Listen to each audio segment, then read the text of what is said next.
안녕하세요. 쏙쏙의 작업실에 오신 것을 환영합니다. 여러분, 그림으로 손 씻어보신 적 있으세요? 좋아하는 그림으로요.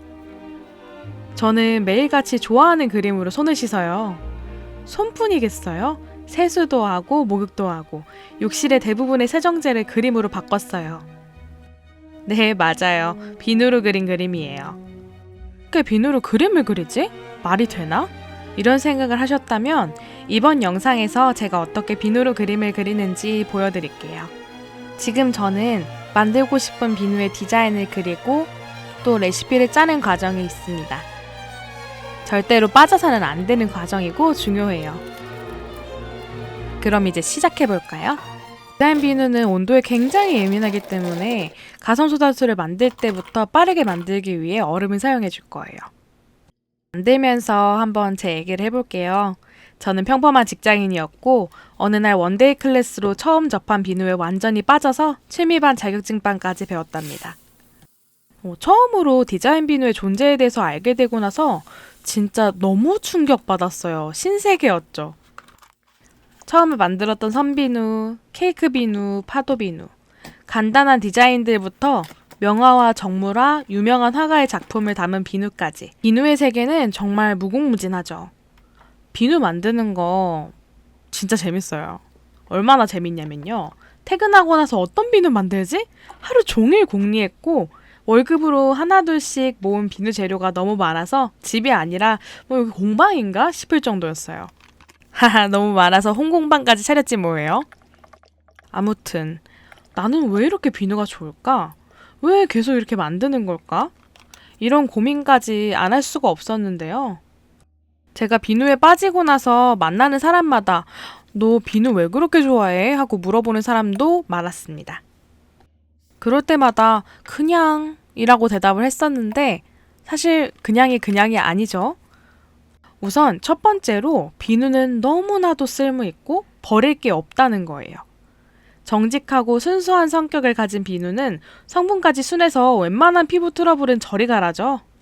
제가 비누 수업 들으러 공방을 10군데 넘게 다녔고 스터디도 참여했었는데 비누 선생님들 중에 아이가 피부병이나 트러블이 심해서 천연 비누를 시작하게 됐다 하시는 분들이 꽤 많았어요.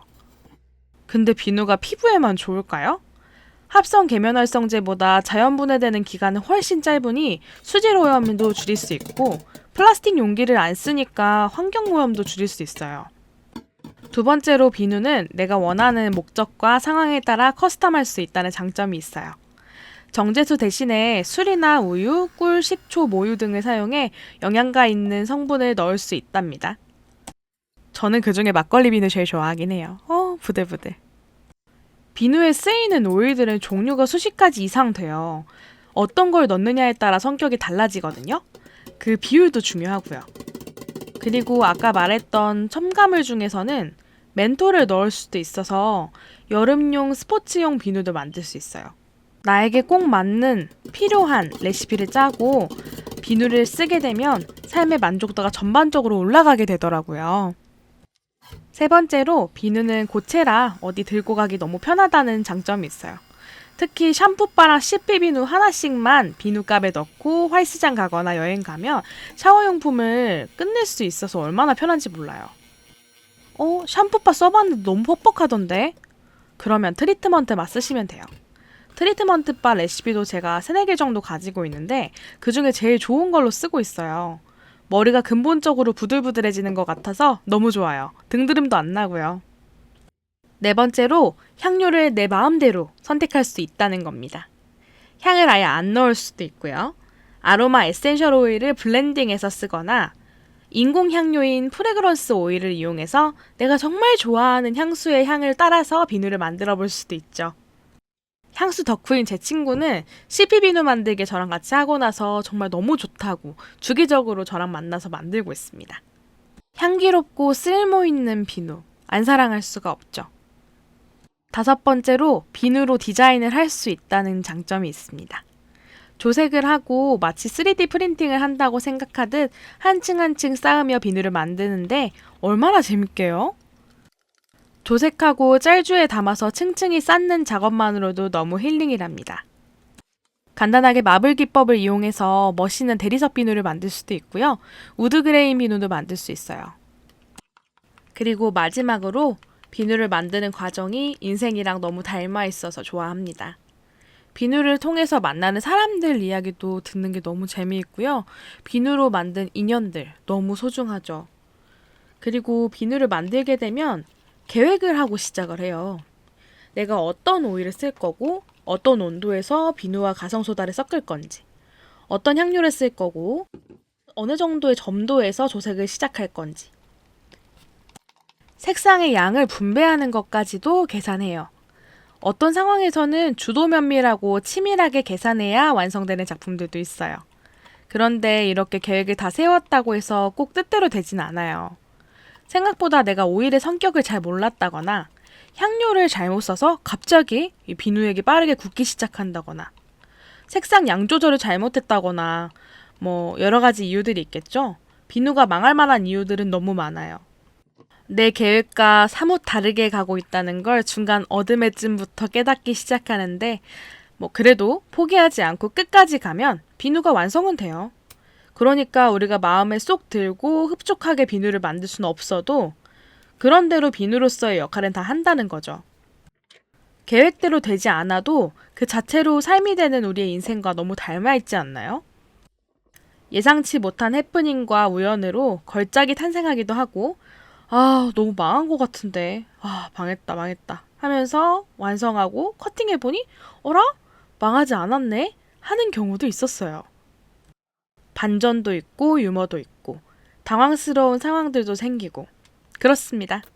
심지어 만드는 사람의 속도와 힘, 공간의 온도와 습도에도 영향을 많이 받으니 더 어렵고 더 재밌죠. 물론 이 어렵다는 건 디자인적인 부분에서 어렵다는 거지 비누 자체만 보고 봤을 때는 그렇게 어려울 게 없어요. 환경만 잘 갖춰주면 되거든요. 첫 번째 영상 만들 때 비누에 필요한 것들에 대해서 소개를 하면서도 사실은 정말 비누만 만들려고 하면 이렇게까지 많은 것들 필요하지 않는데 내가 이걸 소개해도 괜찮을까? 하는 생각을 했었거든요. 그런데 그냥 비누가 아니라 디자인 비누를 만들기 위해서는 도구가 꽤 많이 필요하긴 해요. 그런데 내가 좋아하는 그림으로 손을 씻겠다. 비누를 만들어서 오브제로 쓰겠다. 하는 사람 입장에서는 다른 공예 취미랑 비교해봤을 때 그렇게까지 힘들다고 생각이 안 들겠더라고요. 그래서 디자인 비누 입문하시는 분들이 생각보다 재료를 구할 때 어떤 걸 써야 할지 되게 고민이 되는 경우가 많은데요. 공방에서 창업반을 듣게 되면은 선생님한테도 여쭤볼 수 있지만 집에서 혼자 독학하시는 분들도 꽤 많더라고요. 온라인 클래스로 비누를 배울 수도 있다 보니까 더 그런 것 같아요. 필요하신 분들은 영상 참고하셔서 재료 구매하시면 좋을 것 같습니다. 좋아하는 비누에 대해서 이야기하다 보니까 굉장히 말이 길어졌네요. 그 사이에 비누가 거의 완성돼 가고 있어요. 사실 이 디자인이요. 처음에 만들었을 때 향료를 잘못 써서 비누액이 너무 빠르게 굳어가기 시작했었어요. 그래서 급하게 만들었었는데 그러다 보니까 디자인이 되게 뭉툭하고 섬세하지 못하게 나왔어서 좀 아쉬웠었답니다. 뭐든지 여유를 가지고 공들여서 만들어야 좋은 결과를 얻을 수 있는 것 같아요. 자, 완성된 비누입니다. 비누 보온을 잘했는지 깔끔하게 잘 떨어지는 게 너무 기분이 좋더라고요. 처음에 흩뿌렸던 색깔들도 잘 나와 있고 과보온도 없어요.